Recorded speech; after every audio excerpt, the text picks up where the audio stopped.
I have my 149,171 followers, and I'm proud to say that I love them all, and that I do read them, and I do answer as much as I can. You get a lot of likes. It's like 10,000 likes on everything, so it's not you can do it all. Don't be jealous. I am jealous. Don't be jealous. I can feel It's so you. impressive. No. Well, it's hard work, and I haven't shown my boom boom. Without being there with a bikini all day long. So they're real. They're for real, and they really connect to their realness, to the authenticity.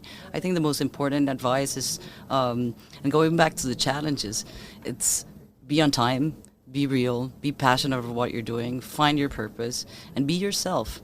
It's very important to be yourself. That's Eglantina Zing. She's a model, TV personality, entrepreneur, and activist.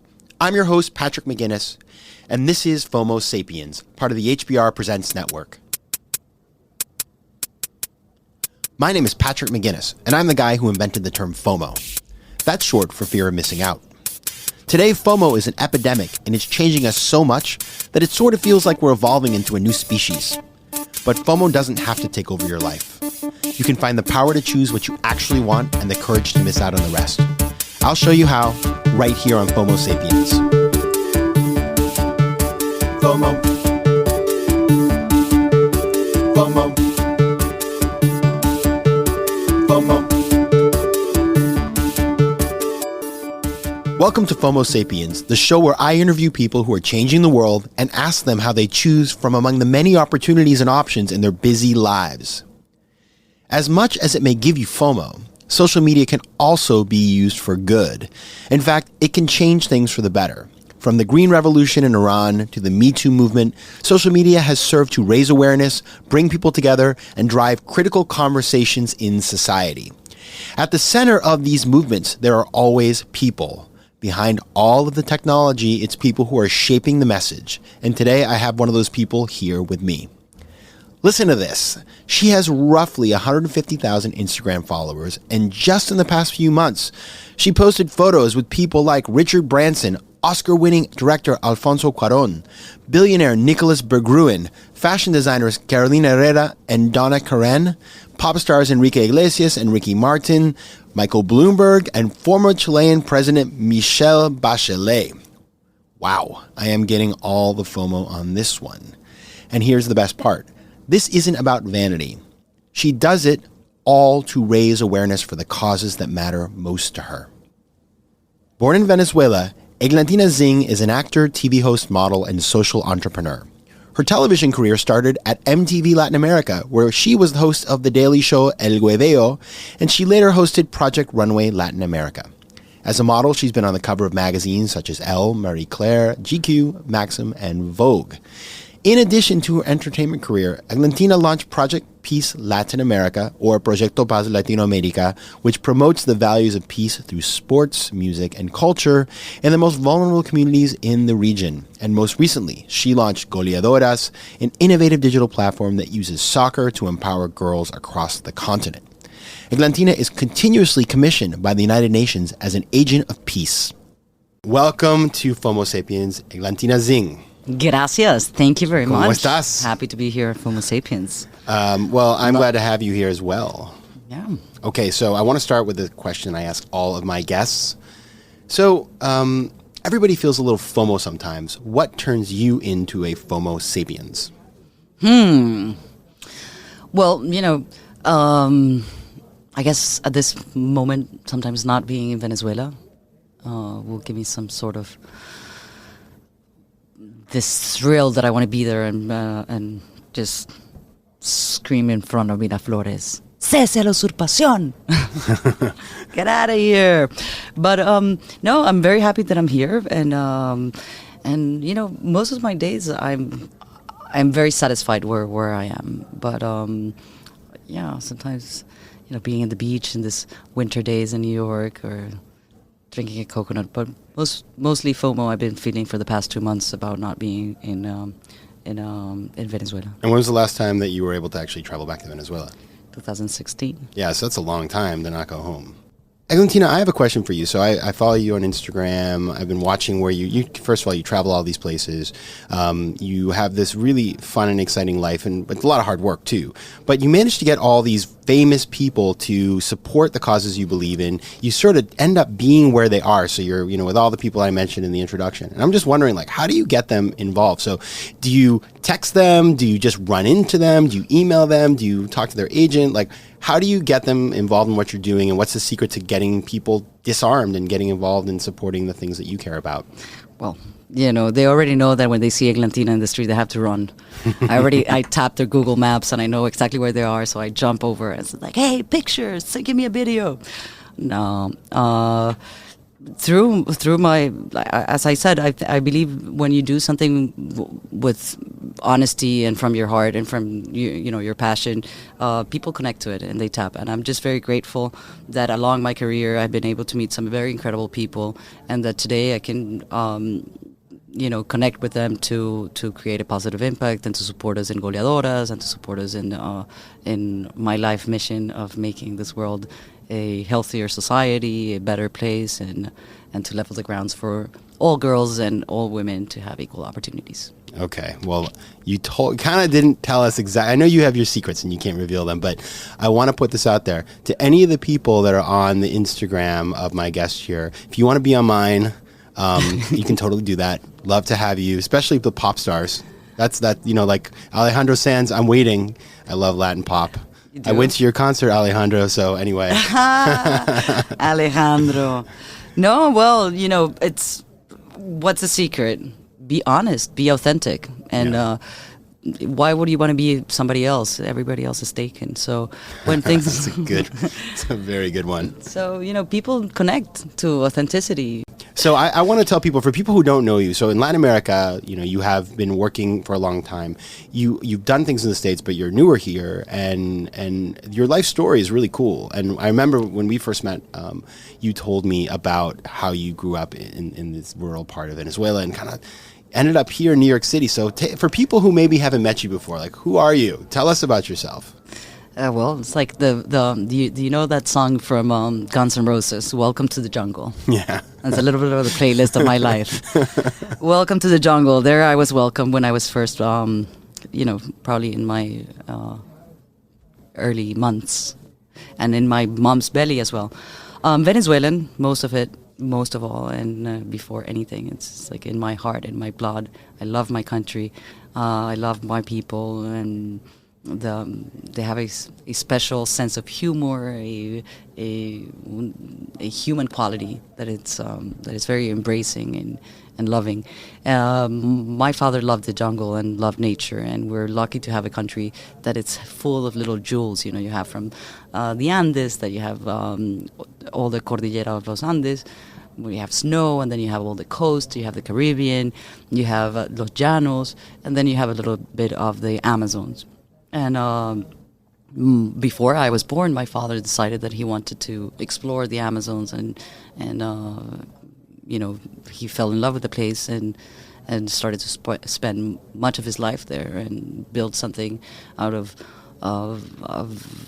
nature. And then my mom was pregnant, and they flew this She plane. didn't have any other option. He's like, I gotta go with you. And she was the co-pilot of a DC-3, which is I'm not sure if you know anything about planes, but it's Douglas DC-3. It's a very old plane, but they're one of the most safest planes in the world, and they still fly after 60 years. And it's a big, like, it looks like a whale kind of thing. And the sound of it's amazing. It's like... And she was a co-pilot of this plane for the 9 months that she was pregnant with me. And then we kept going back to the Amazon, spending long periods of time there. And it definitely marked my life. I think it taught me one of the biggest lessons that I've learned in my life, I think, which are the 3 principles that I take everywhere I go and in anything that I do. It's like your perspective of who you are in this world. We're like this little tiny humans with big egos, and we think we can stop climate change and save the planet. The planet's still going to be there. We are the ones who are the dinosaurs that that have this idea that we're going to save the planet, save humanity, and that's why it's so important to teach kids the values and principles that they are going to create jobs or companies or industries or the way they live their life, taking in consideration, the impact they do to the planet and to humanity itself. It also taught me about like the coexistence, teamwork. There's so many different species, and they all have a balance in a way. There is, the ones that are stronger, survivals, the predators, but there is a balance in coexisting, all of them together. And I find it hard to believe that as humans we haven't been able to find that balance of coexistence with love and respect. Competition, motivation, yes, absolutely, but not with this cynical cycle of putting people down so you can feel a little bit better, and just all this toxic kind of information that we keep seeing every day through all the medias and anything that we eat or watch or things.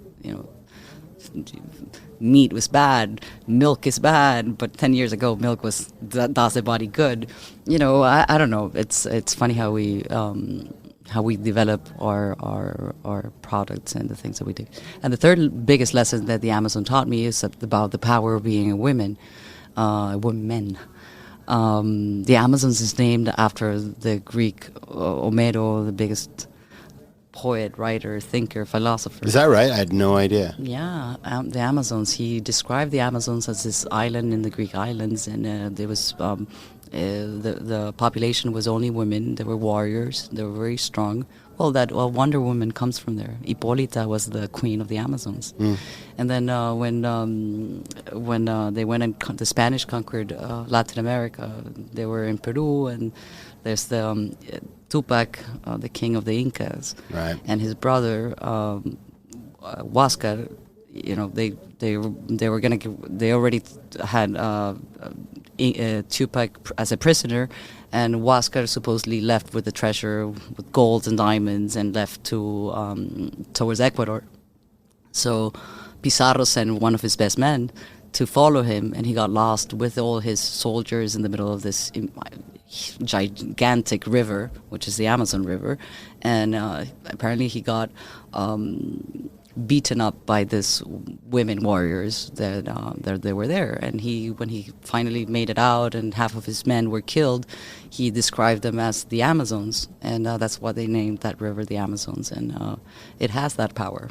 So I think we all women are so powerful and we're much stronger than what we think we are, and those are the lessons that I learned from living in the jungle. So you had this career, enviable career, but then you say, okay, that's great. I built this platform, and I'm going to use this to work on some things that I care about, and we're going to talk about these a lot more later in the show, but. As you think about, making this transition from the entertainment world to activism, like what has that meant for you, and how did you come to that decision? Well, I think it all started back at my upbringing.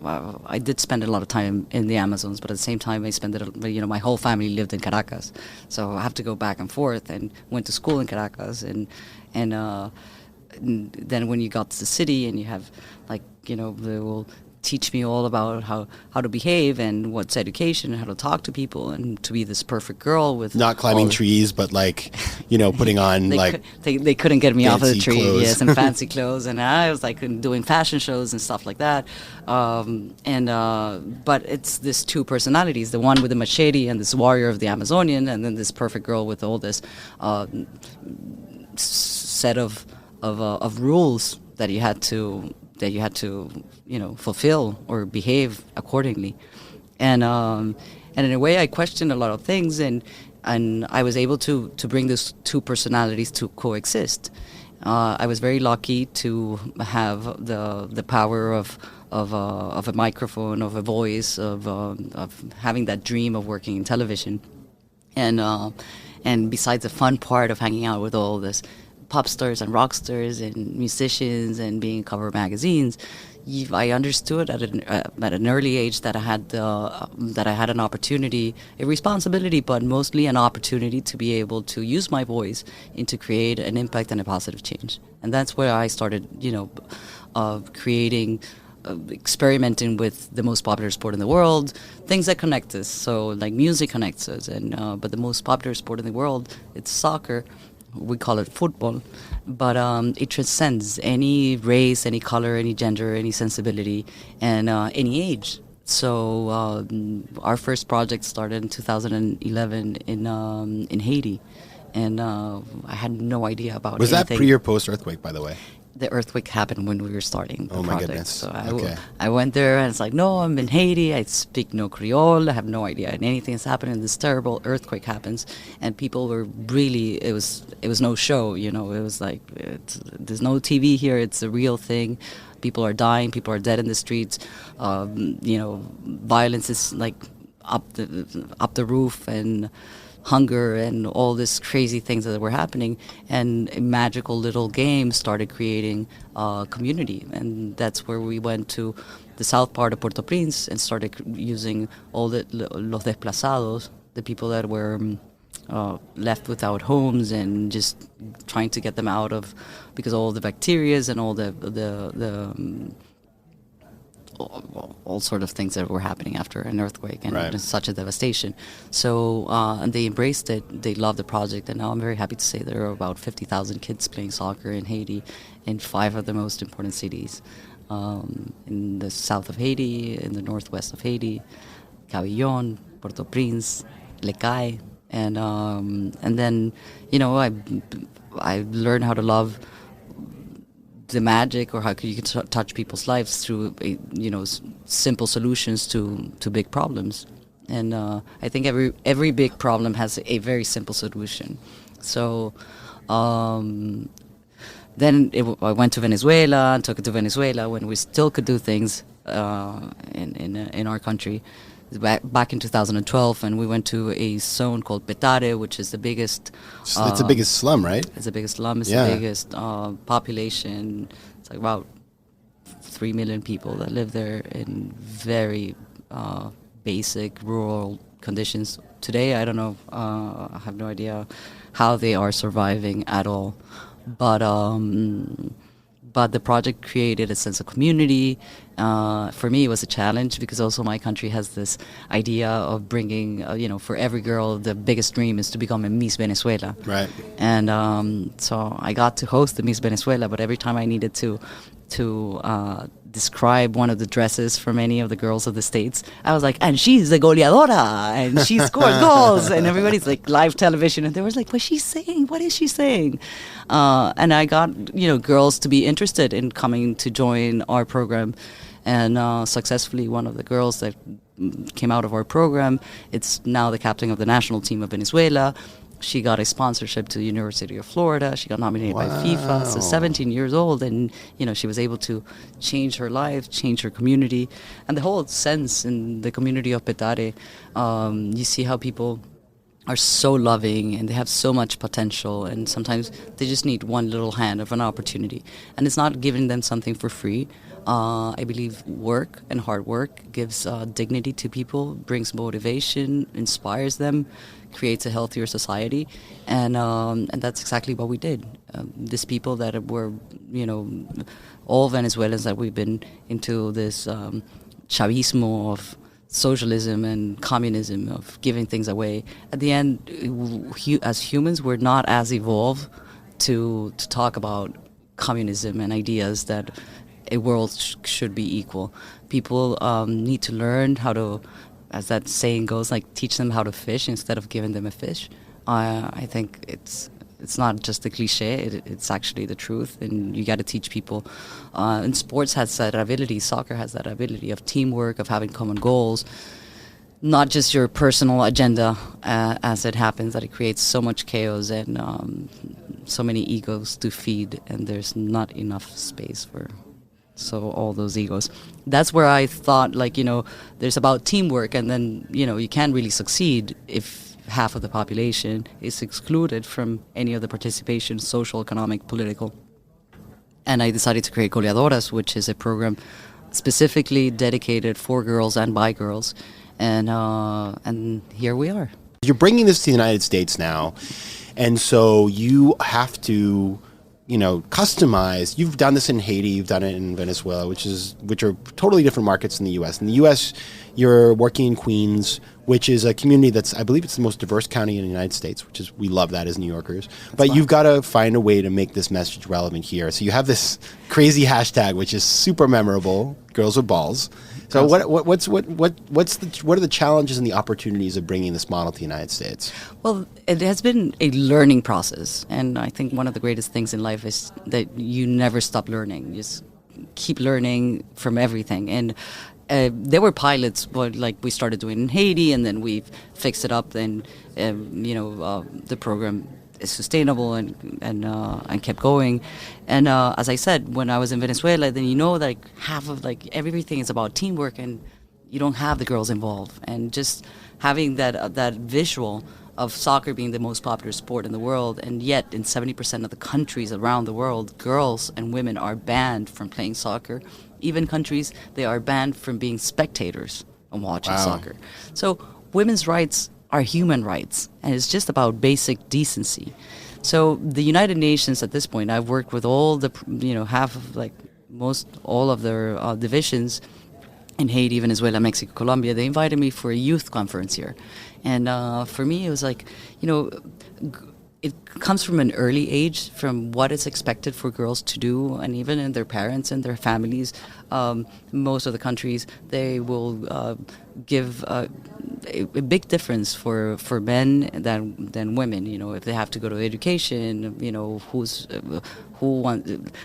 For a girl, it's no, if you're not a lawyer, don't worry. A man will fix it for you. That's not the way that I was raised, and I was tired of seeing this kind of attitude that girls have, no, I'm not that strong, no, very sumisa, submissive, or pendeja, to say. Not going to translate that one in Spanish. And you see all these brilliant women and strong women that are prisoners of their own society or their own expectations or their own families.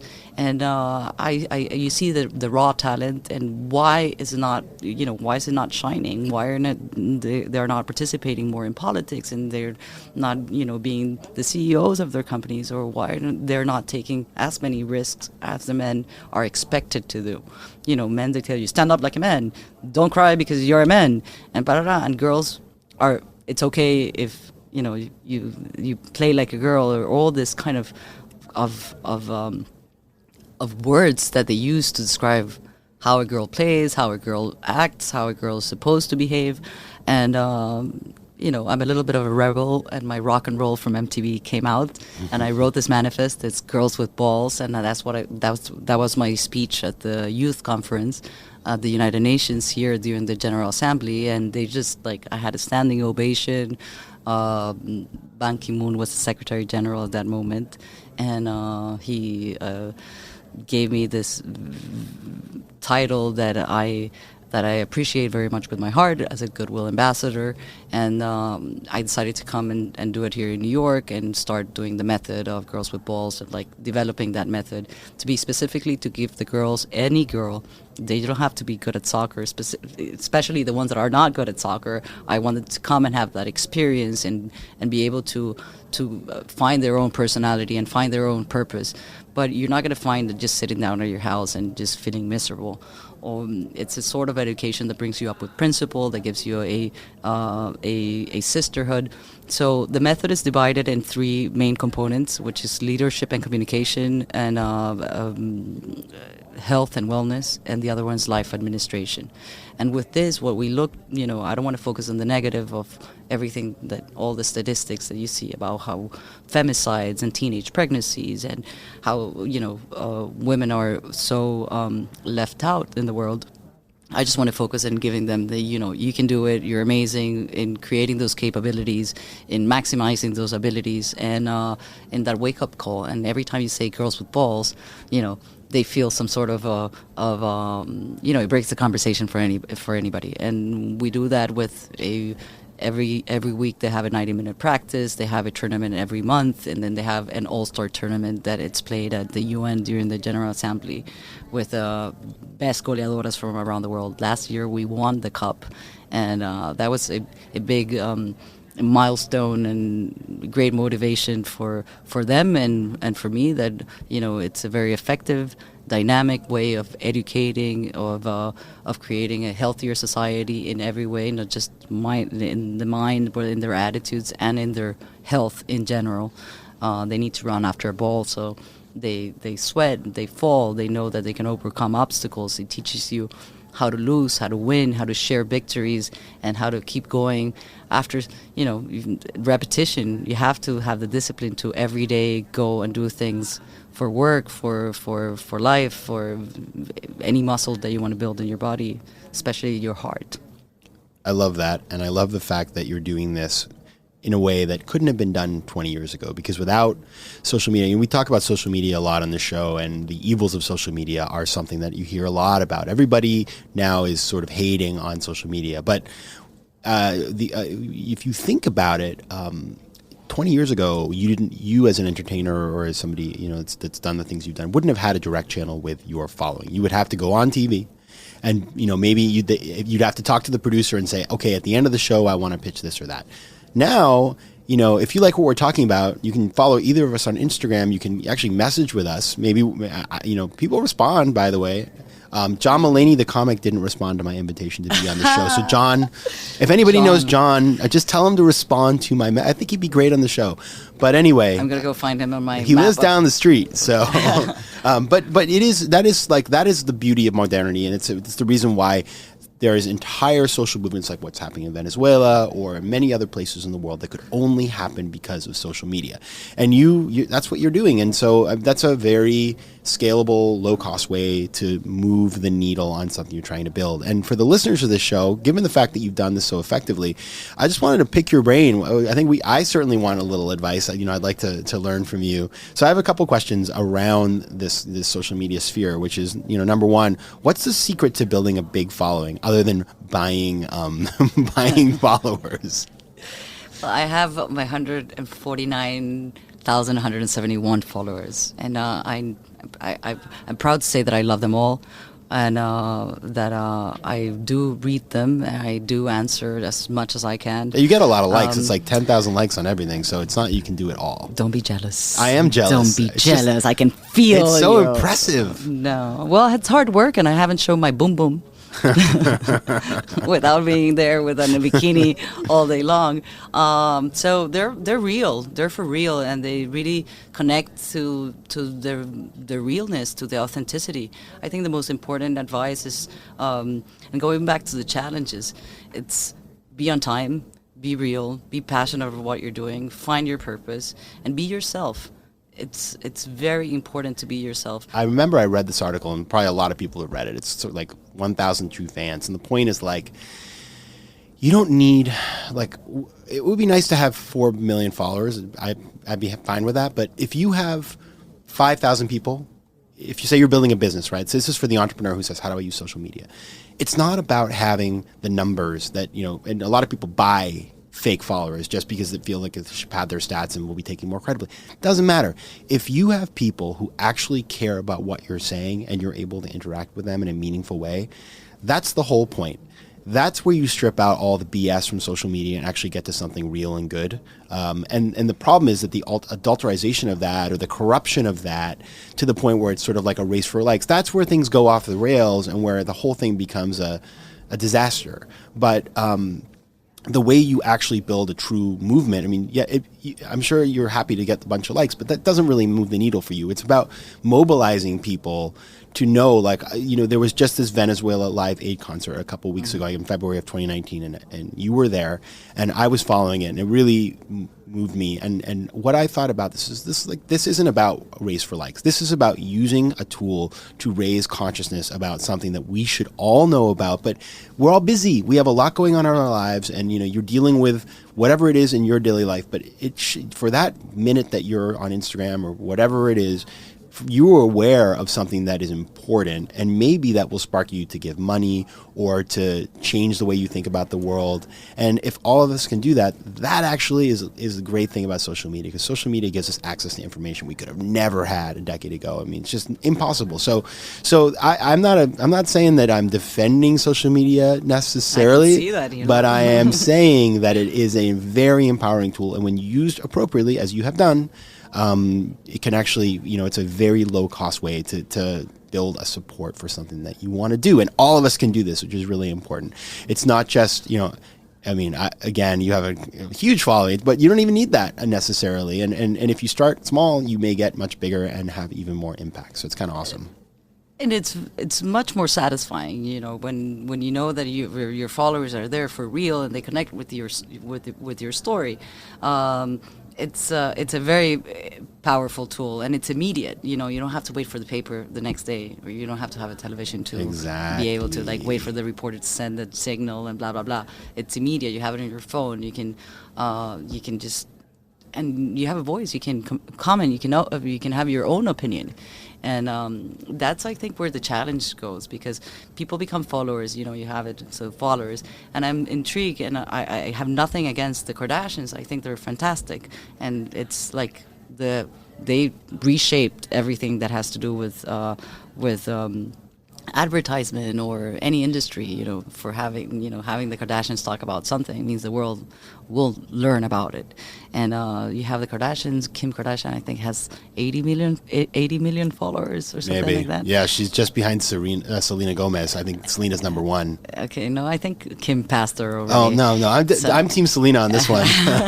Well, let's do it. We're not fighting over teams. I think they're all amazing. But I find that President Juan Guaido, which is the legitimate president of Venezuela, and the only one, with all his hard work in creating concerts and moving humanitarian aid and raising funds and trying to fight the freedom for more than 30 million Venezuelans, and something that affects not only Venezuela, the whole hemisphere, and mostly the whole world. At this moment, Venezuela is a focus for ISIS, for La FARC, for everything that is the worst causes of humanity, that at the end will affect us all, even if you're in the States or if you're in Paris or if you're in London. And to have him have 3 million followers with everything that he, risking his life every day, you say, maybe where are the priorities of human beings? Yes. And, so I just saw Oprah, and I felt like I was baptized and blessed. And, she's like Girls with Balls. She's a supporter of Goleadoras, and I'm quite excited about that. And she's a person that inspires so much faith in humanity, and who's a great listener, and who through her, the soulful way of seeing things, and her own struggles, and her own overcoming and achieving her career, her life as from television to an entrepreneur to being this goddess, could inspire us all, so much. But it's still, Kim has more followers than Oprah. Yeah, I follow the president, Guaido. I have been following him, and I really like his site. And Oprah Winfrey, obviously, is a great role model for all of us, because she's a true entrepreneur, right? But she's also kind of built this whole social cause. And in fact, there's an interesting, now I'm not plugging Harvard Business Review, but I guess I am, because there's a case from Harvard about Oprah that we should all read. And she actually, I believe, goes to school to talk about it, all about the business of being Oprah. And she visits the classroom oftentimes to talk about it with students. And everybody who's ever been in that room said that, she is, you've just met her. She's the real deal. So I want to end the show with the... Are we done yet? No. Nearly. I don't want to leave. I want to end the show. Apparently you have a hard stop in 7 minutes. Censura. This is the show about finding the power to choose what you actually want in business and life, and the courage to miss out on the rest. So based on everything you've told us today and your experiences, what's the secret? The secret is be authentic. It's be you. You won't be able to miss anything if what you're doing is really what you want to do. Yes. And that transcends. So I want to stay here. So maybe I can take over your show. You kind of already have, haven't lo you? puedo hacer en español. Obvio, vamos a hacer toda una edición en español. That's a secret, I think. Be yourself, and that's my only advice. And keep learning, and always listen to people. Every day you learn something, and just while you're satisfied with yourself, it's like if you think my life is great, it's 10 times better than what you think it is. Because I just feel so satisfied with everything I do. Even on the tough days, there's something that will, make it better. And that inspiration and that struggle and that discipline just brings you to a fulfillment that is indescribable. I've never heard anybody say that before, and I think I'm going to start using that. Wow. Okay, so for all the people who just met Eglantina, where do we find you? Where can we find out more about you, about Goleadoras, about all the things you're doing? Hola, soy Eglantina. You can follow us on Instagram or Twitter, Eglantina Zing, and there's Goleadoras. You want to spell that because it's a bit of a name. Eglantina Zing. Yeah, that name gave me a lot of personality. I was named after my two grandmothers, Eglantina del Carmen, Eglantina, and Zing is Zingg. And Goleadoras is Goleadoras. Goleadoras. Goleadoras means winners. Perfect. And so people should check you out. There's lots of fun stuff. You're not following Goleadoras. We'll take care of that shortly. That will be taken care of. I kind of feel like your sort of main account, I get a lot of the Goleadoras, but I will follow both. Well, I'm going to start putting a lot more Goleadoras in my main account. All right, fine. Done and dusted. Thank you. We have a deal. Well, thank you for coming by, Latina Zing. Best of luck, and we cannot wait to follow all of your new adventures. Break a leg. Love being here. Thank you. Gracias. Ciao. Besos. FOMO. And now it is time for the FOMO moment of the show. This is the time on the show where I talk about FOMO and its role in popular culture, or I tell you about something that's giving me FOMO or maybe will give you FOMO. This week, I want to talk about a band called Pretty Much, which just announced that they will be spending the summer of 2019 on the road in what they are calling the 2019 FOMO Tour. Now, given the name of the tour, I figured I had to learn more about this group Pretty Much because I had not heard of them. And I found out that they're a boy band that was brought together by Simon Cowell of American Idol in an effort to replicate the success of another boy band, One Direction. So basically, they kind of had boy band FOMO, I guess, and I guess that's the reason why I haven't heard of them, because other than the Backstreet Boys, which are, obviously the greatest boy band that ever lived, I haven't been listening to that many boy bands. But I decided that I would listen to Pretty Much's latest single, which is called Blind, So You Don't Have To. And my review, unfortunately, is that it's a hard pass. Sorry, Pretty Much, your song is pretty much terrible. FOMO. If you have an idea for the FOMO moment of the week, or you have a question, reach out to me at letsconnect@patrickmcginnis.com or send me a tweet at pjmcginnis. Also, you can take the official FOMO Sapiens diagnostic at patrickmcginnis.com/FOMO-quiz and find out if you're a FOMO Sapiens. FOMO Sapiens is part of the HBR Presents Network. The show is produced by AW360 and recorded in New York City. Theme music is by Mike McGinnis. If you like today's show, please be sure to subscribe, rate it, and recommend it to your friends. And as always, you can find me at patrickmcginnis.com. You can also take the official FOMO diagnostic at patrickmcginnis.com/FOMO-quiz to find out if you're a FOMO Sapiens.